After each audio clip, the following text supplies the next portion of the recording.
वो आया है जो आपके पास में हाइड्रोकार्बन है। टॉपिक भी लिख दो। हाँ टॉपिक लिख लेंगे, कोई दिक्कत नहीं।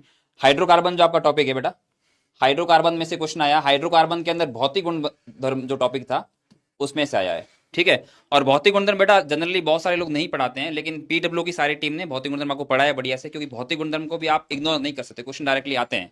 पिछले साल भी एलियट कीटोन का आया था, इस बार भी आया है। तो क्वेश्चन ये कह रहा है कि 3 समावयी पेंटेनों का क्वथनांक निम्नलिखित क्रम में का पालन करते हैं। एन पेंटेन का हाईएस्ट बॉइलिंग पॉइंट बताया गया, फिर आइसोपेंटेन, फिर नियोपेंटेन का, ठीक है। ये कथन 1 दे रखा है।